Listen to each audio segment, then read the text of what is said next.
오늘 말씀은 한 마음과 한 뜻이 되어 기도하고 시작하겠습니다.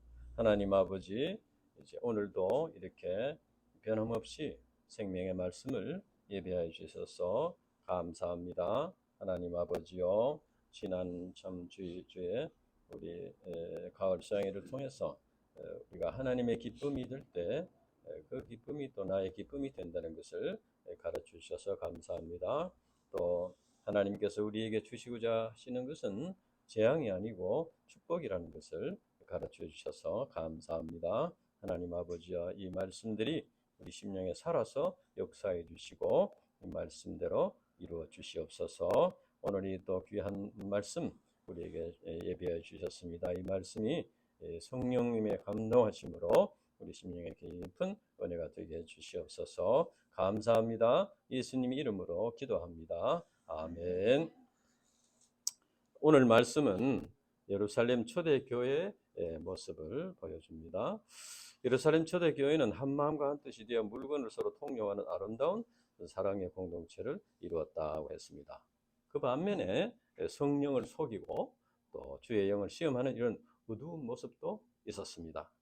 이런 가운데 예루살렘 교회는 점점 성장하고 있었다. 본문 말씀은 주님께서 원하시는 교회의 모습이 어떠한가, 그리고 우리가 어떻게 참된 교회를 이룰 수 있는가, 그리고 이제 오늘날에도 우리 교회가 어떤 과정을 거쳐서 성장하게 되는가 하는 것을 가르쳐 줍니다. 4장 32절에서 37절까지 이렇게 보면은 이제 한 마음과 한 뜻이 되어라고 했습니다. 한 마음과 한 뜻이, 이것은 이제 히브리 표현법이 된 것은 완전한 일치가 되었다, 그런 의미 말입니다. 사실 다양한 성품과 성장 배경을 가진 인간이 공동체를 이루어서 한 마음과 한 뜻이 되는 것은 참 쉬운 일이 아닙니다. 한 마음과 한 뜻이 되려면은 기본적으로 우리 각자가 자기의 것을 양보할 수 있어야 한 마음과 한 뜻이 될 수 있을 것입니다. 즉 예수님의 십자가 복음 진리의 기본적인 원리에서 벗어나지 않는 것이라면은 뭐 자기의 생각이나 자기의 가치관이나 자기의 삶의 방식을 이렇게 바꿀 수 있어야 한 마음과 한 뜻이 될 수 있을 것이다 하는 것입니다.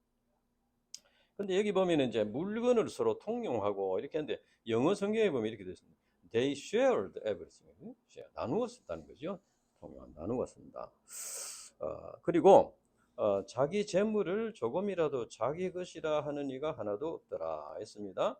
이것은 이제 재물이 많든지 적든지 그 재물에 대해서 자유함을 얻었다는 겁니다. 자유함을 얻었다. 재물에 대해서 자유함을 얻으면은 주신 만큼 감사한 마음을 갖고 살게 됩니다. 그리고 이제 자기보다 많이 가진 자보다도 적게 가진 자를 바라보고 그들을 도와주고자 하는 마음을 갖게 됩니다. 그래서 물건을 서로 통용할 수 있게 되었다.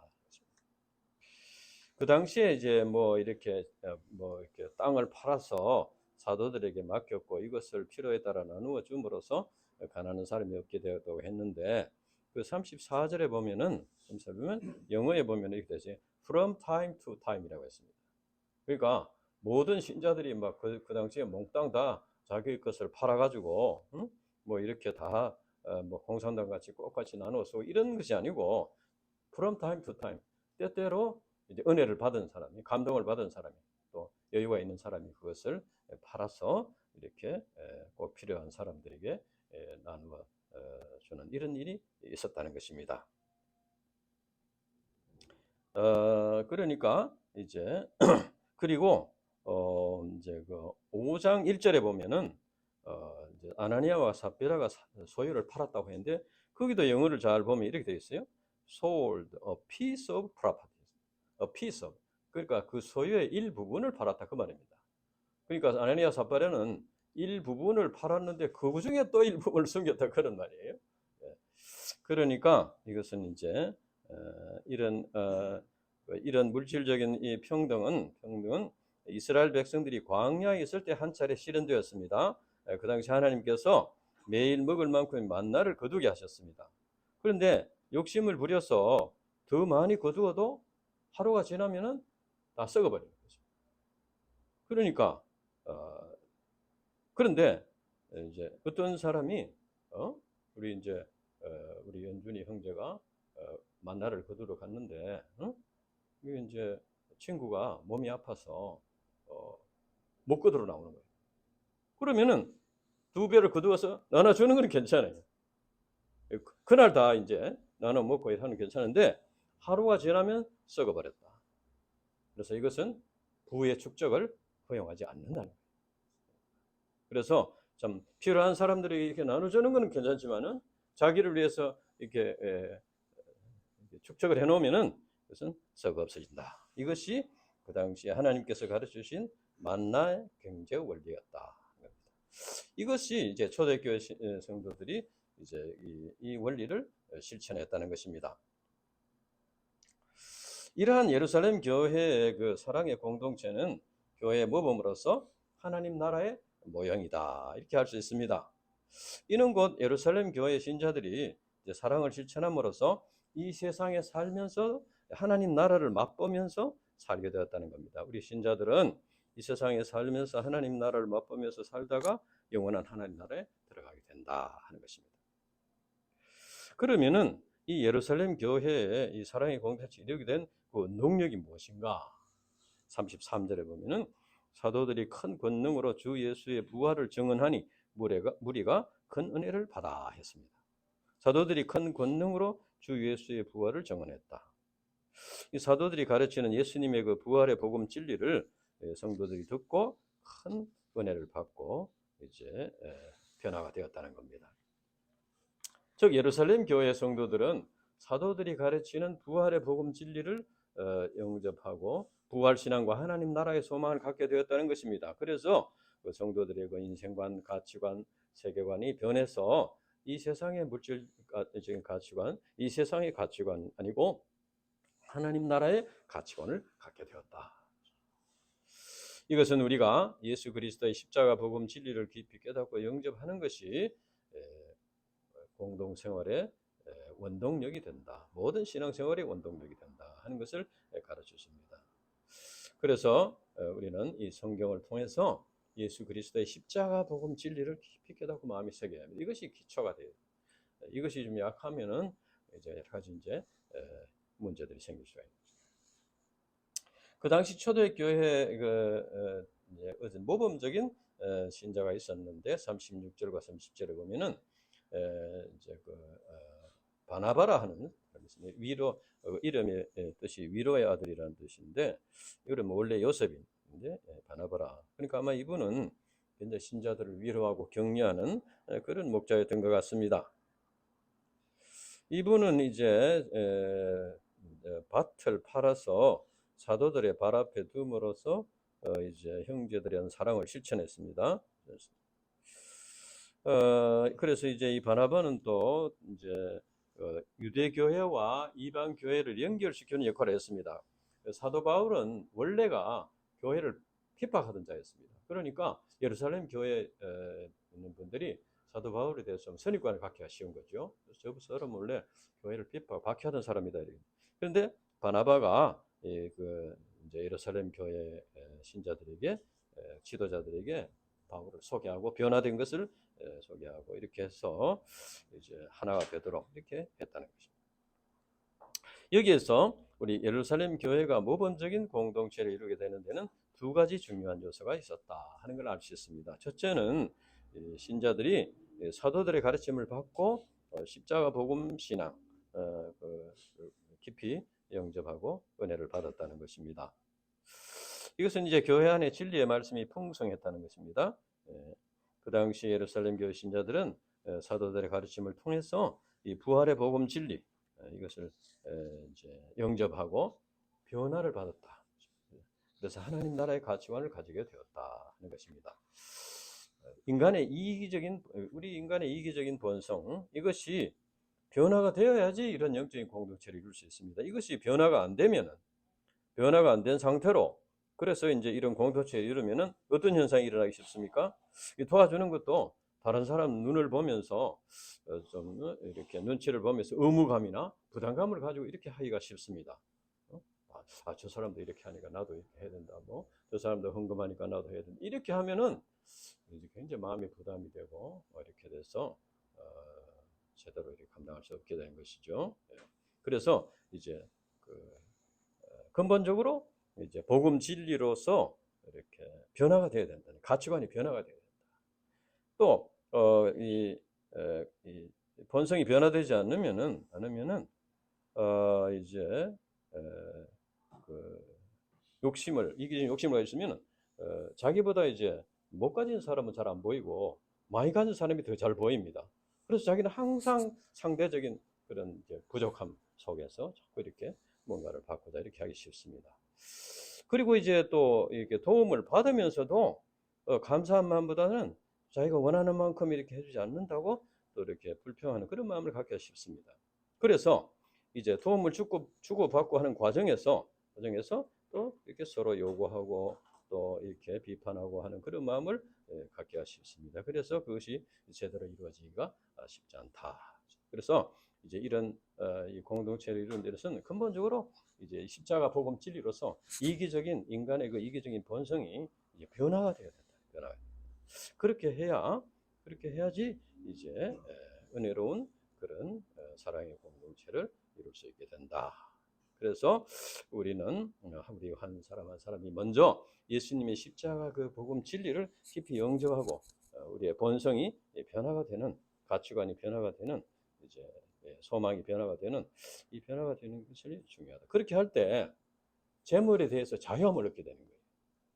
그래서 이제 그렇게 되면은 도와주는 것이나 도움을 받는 것이나 감사한 마음으로 기쁜 마음으로 이렇게 감당할 수 있게 되고 우리가 또 우리에게 주어진 것에 대해서 감사한 마음으로 이렇게 살게 되고 이렇게 돼서 이제 아름다운 사랑의 공동체를 우리가 이룰 수가 있게 된다 하는 것입니다. 두 번째는 첫째는 이제 이게 복음 진리로서 우리가 변화를 받아야 되는 거죠. 두 번째는 바나바와 같이 신앙의 본을 보이는 믿음의 조상이 있었다는 겁니다. 예루살렘 교회가 이게 신앙생활이라는 것은 자기가 이렇게 경험해보지 못한 미지의 세계로 들어가는 것입니다. 신앙이라는 것은 믿음의 세계라는 것은 자기가 어떤 경험 이렇게 실생활에서 자기가 경험하지 못한 세계에 미지의 세계에 들어가는 것이에요. 말씀에 순종함으로써 믿고 들어가는 것인데 특히 예수님을 우리가 본받고 배우고 따라가는 것은 예수님 수준은 너무 우리 인간에 비해서 높기 때문에 곧바로 예수님을 본받고 하는 것은 굉장히 어렵습니다. 그래서 우리 신자들은 먼저 예수님을 본받고 또 말씀에 순종해서 믿음의 길을 가는 그런 믿음의 선조들을 본받고 배움으로써 우리가 이제 예수님을 본받고 배우게 되는 것입니다. 그래서 사도 바울도 고린도 성도들에게 내가 그리스도를 본받는 자 된 것 같이 너희는 나를 본받는 자가 되라 이렇게 권면했습니다. 우리가 이제 지난번에 창세기를 공부했지만 앞으로 또 이제 아브라함부터 이제 믿음의 조상들의 그 믿음 그것도 이제 앞으로 공부할 기회가 있습니다. 그것을 우리가 공부하는 이유가 뭡니까? 이미 뭐 오래전에 살다가 돌아가신 분들이 있는데 그분들의 그 믿음의 발자취를 배우는 것은 우리가 그분들의 발자취를 배움으로써 믿음을 우리 자신의 믿음이 되도록 이렇게 한다는 것입니다. 배운다는 것입니다.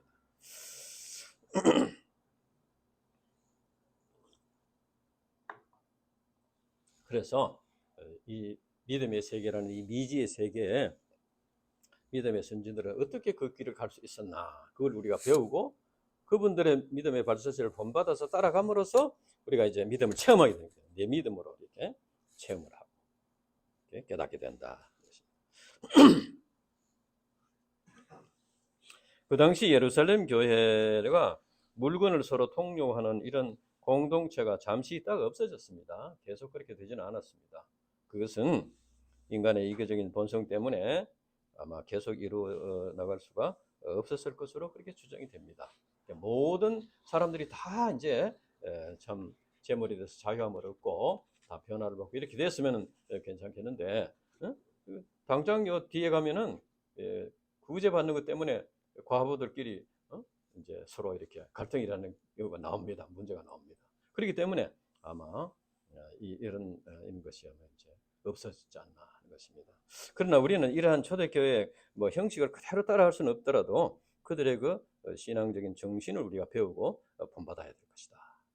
성경에 많은 믿음의 선진들의 예가 있습니다.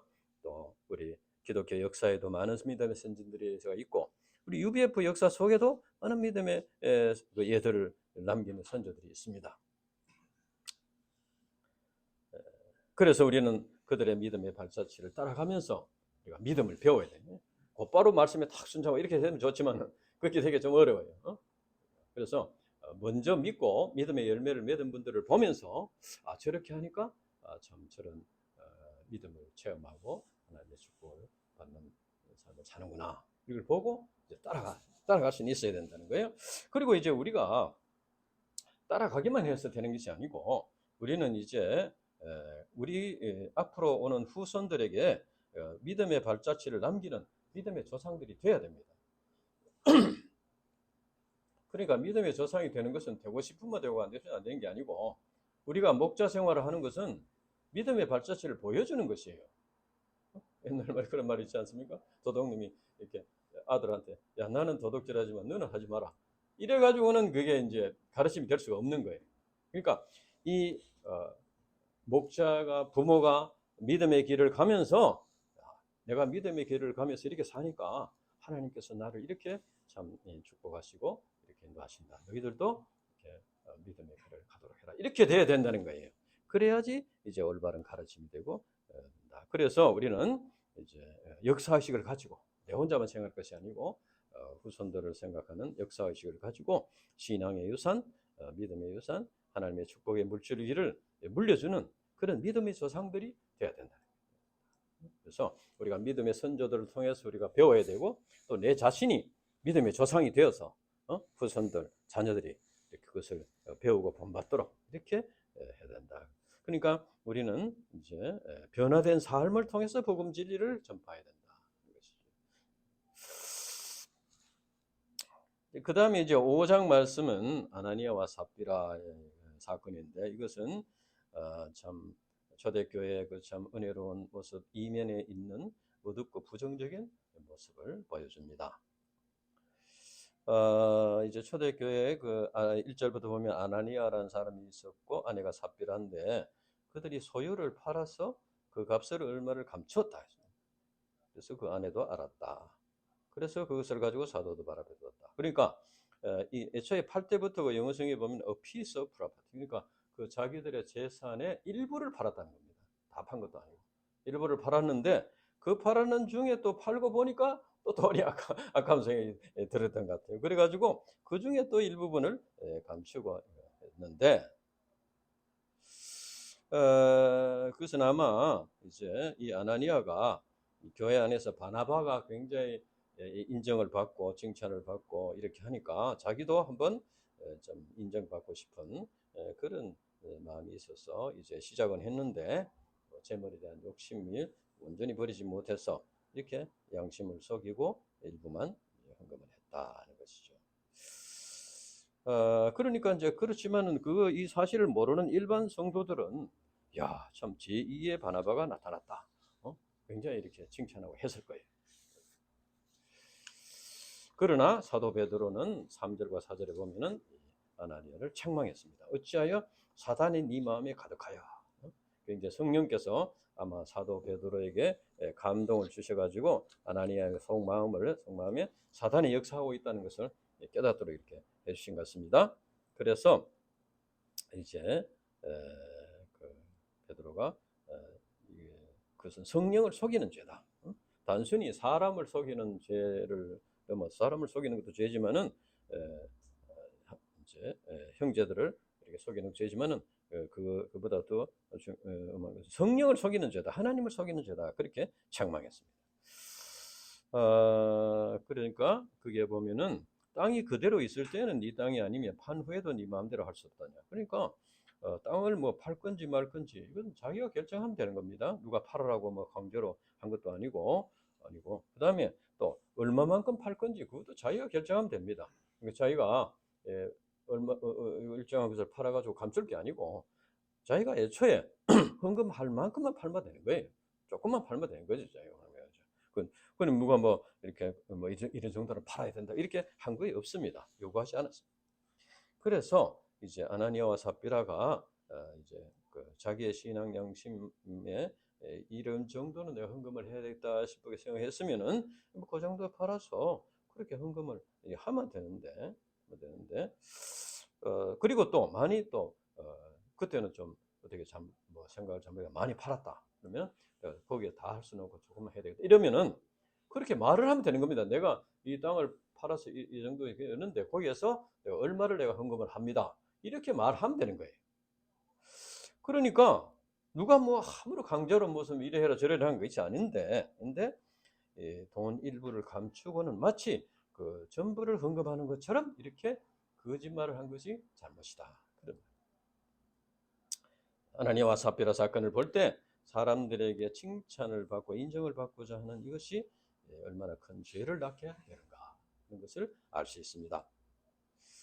그러니까 이 아나니아는 바나바만큼 신앙 수준은 되지 못하는데 바나바만큼 인정을 받고자 하다가 결국 이런 이제 올무에 걸리게 돼서 죄를 범하게 된 것입니다. 본문 말씀을 볼 때 신앙생활에 있어서 물질 생활이 얼마나 중요한가 하는 것을 알 수 있습니다. 그러니까 사랑의 공동체를 이루는 것도 물질을 서로 통용하면서 이루어졌습니다. 그리고 사단 마귀의 시험도 물질에 대한 탐욕을 통해서 사단 마귀의 시험이 들어왔습니다. 이게 재물에 대한 우리의 그 자세, 이것이 신앙생활하는데 굉장히 중요하다. 아나니아와 삽비라 사건은 우리 신자들이 이제 물질 생활에 있어서 얼마나 시험을 받기 쉬운가. 그래서 이 물질 생활에 이것이 성공하느냐 못하느냐 이 신앙생활의 성패가 달려 있다고 볼 수 있습니다. 그래서 아까도 얘기했지만은 이 초대교회에 서로 통용하는 평등 경제 공동체가 잠시 있다가 없어진 것도 물질 문제에 대한 시험을 받기 쉬운 인간의 연약함 때문에 계속 이어갈 수가 없었다는 것입니다. 그래서 이것은 우리 자신들이 얼마나 이 물질 문제에 대해서 정말 내적인 투쟁을 많이 감당해야 된다 하는 것을 가르쳐 줍니다. 결국 이제 아나니아와 삽비라 5절부터 보면은 이제 책망을 듣고 아나니아는 책망을 듣고 그 자리에서 죽었습니다. 그래서 이것은 베드로가 직접 죽음을 선고한 건 아닌데 베드로가 책망하는 그 책망의 말을 통해서 하나님께서 이제 심판하신 것입니다. 그리고 3시간 좀 지나서 이제 아내가 들어왔는 삽비라가 들어왔는데 베드로가 그 땅 파는 것이 이것뿐이냐 이렇게 물었습니다. 이것은 회개의 기회를 주시는 겁니다. 아마 이때 참 우리가 거짓말을 했습니다. 이렇게 했습니다. 그랬으면 아마 삽비라는 괜찮았을 거예요. 회개의 기회를 주신. 그런데도 삽비라는 예그뿐이라 이렇게 거짓말을 했습니다. 그래서 베드로는 아나니아에게 내리신 그 하나님의 진노, 그 심판이 얼마나 큰가 이걸 봤기 때문에 삽비라에게 직접 이제 죽음의 선고를 내렸습니다.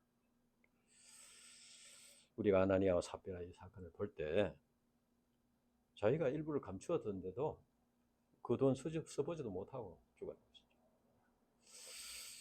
이것을 볼 때 우리가 참 이기적인 본성을 가진 우리가 이제 이렇게 치료를 받고 변화를 받아야 된다. 우리가 욕심을 부린다고 해서 그것이 다 내 것이 되는 것이 아니다 하는 것을 여기서 가르쳐 줍니다.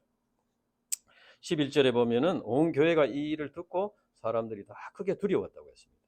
여기서 이제 사도행전에 교회라는 말이 처음 나옵니다. 아마 이때부터 이제 교회로서의 체계를 갖추고 성장하게 되었던 것 같습니다. 그래서 아나니아와 삽비라 사건은 성도들의 마음 속에 성령의 역사에 대한 그런 이제 새로운 깨달음을 갖게 되었을 것이고 또 사탄 마귀의 역사에 대해서도 경각심을 갖게 될 것입니다.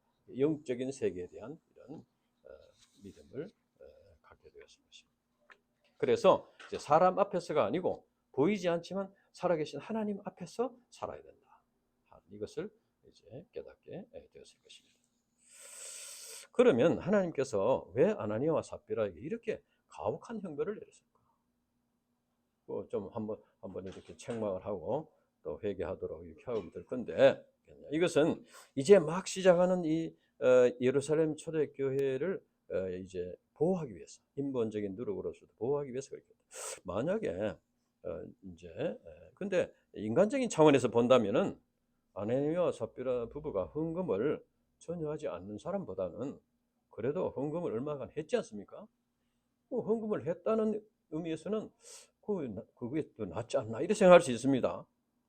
그 땅 판 돈의 일부를 감추긴 했지만은 그래도 그만큼이라도 헌금을 한 것은 잘한 것이다 이렇게 생각할 수 있어요. 그래서 아나니와 삽비라 그 부부도 아마 그렇게 생각했을 수도 있습니다. 우리가 비록 거짓말하고 좀 감췄지만 그래도 이 정도 헌금하는 사람 누가 있냐? 그렇게 생각할 수 있는 거예요. 합리화할 수 있다. 그러나 하나님께서는 그거를 원하지 않으신다. 그러니까 하나님을 속이는 것, 성령을 시험하는 것, 사단의 도구가 되는 것은 뭐 헌금을 얼마 하느냐 그거 하나님 원하지 않는다. 그들이 헌금을 아예 하지 않았다면은 이런 형벌을 받지 않았을 것입니다. 그러니까 결국은 어떻게 됐습니까? 헌금을 하지 않는 것보다도 더 못한 결과가 되었다 하는 것입니다. 그래서 우리가 이것을 볼 때 우리가 하나님께 헌신하는 어떤 양, 헌금을 드리는 어떤 양, 헌신하는 그 양, 시간과 물질의 양보다도 그 마음의 동기가 중요하다. 우리가 하나님께 시간과 물질을 들여서 헌신한 일을 하더라도 그 마음의 동기가 자기를 위한 것이나 이렇게 되면은 하나님께서 받지 않으신다는 겁니다. 그래서 겉으로 보기에 하나님께 헌신하는 일을 하더라도 그 목적과 의도가 자기를 위한 것이 될 때 그것은 결국 뭐 됩니까? 하나님을 속이는 것이 됩니다. 그래서 오히려 하지 않는 것보다 못한 결과가 될 수도 있다 하는 것입니다. 그 당시에 만약에 베드로가 이런 죄악을 적발하지 못하고 또 알아도 눈 감아 죽었다면 어떻게 되겠습니까? 아나니아는 아마 존경받는 장로가 됐을 것입니다. 왜 사람들은 모르니까 뭐 거짓말을 했는지 아닌지 모르니까. 그렇게 되면 아나니아와 삽비라 부부는 계속해서 어떻게 됩니까? 이정적인 생활을 했을 가능성이 많습니다. 그래서 시간이 이렇게 좀 지나다 보면은 그 신앙이 다 드러나게 됩니다. 그러니까 믿음이 어린 신자들이 이렇게 하는 것이 참 지혜롭구나. 그거 따라가기가 쉽습니다. 꾀를 부리고. 그래가지고 제2, 제3의 아나니아가 계속 나타날 수가 있을 것입니다. 그렇게 되면은 예루살렘 교회가 점점 더 인본적인 이런 모임으로 이렇게 되고 인본주의자들이 인정받고 세속적인 모임으로 이렇게 전락하게 되었을 것입니다. 오늘날 이제 우리 교회의 모습을 볼 때도 우리가 알 수 있습니다. 뭐 다른 단체 얘기해서 좀 미안하지만은 YMCA 같은 것은 YMCA는 지금 완전히 무슨 뭐 이런 기독교 단체인지 의심이 갈 정도로 그러나 원래 그것이 미국에서 시작할 때는 굉장히 복음적인 단체였습니다. 우리도 마찬가지입니다. 미국에도 이렇게 이제 그 복음적인 이 신앙을 시키지 않으면은 점점 더 이렇게 좀 타협하고 이렇게 좀 이렇게 하다 보면은 이렇게 인본주의 신앙으로 이렇게 세속적인 신앙으로 이렇게 가기가 쉽다는 겁니다. 그래서 하나님께서 이제 막 기초가 놓으려니 초대교회 공동체를 보호하기 위해서 이제 이런 엄격한 형벌을 내리셨다. 이것은 농부가 이런 봄에 나무 가지에 병든 가지를 잘라내고 건강한 가지의 열매를 맺히게 하도록 전정하는 것이죠. 그와 같은 것이라고 할 수 있습니다. 영적인 공동체는 이제 외부적인 박해, 어려움을 외교적인 박해가 어려움이 될 수 있고 내부적인 이런 어떤 이제 그 인본적인 누룩에 의해서 이렇게 분절이 되고 무너지는 두 가지 문제가 있을 수 있습니다. 외부적인 박해는 눈에 보입니다. 그래서 참 합심기도 하고 막 이렇게 해서 물리칠 수 있는데 내부에서 일어나는 이 사단의 유혹으로 이것은 분별하기가 쉽지 않습니다. 그래서 이제 그 영적인 통찰과 분별을 가지고 그래서 잘 살펴서 누룩을 제거하지 못하면은 영적인 공동체가 무너질 수가 있다.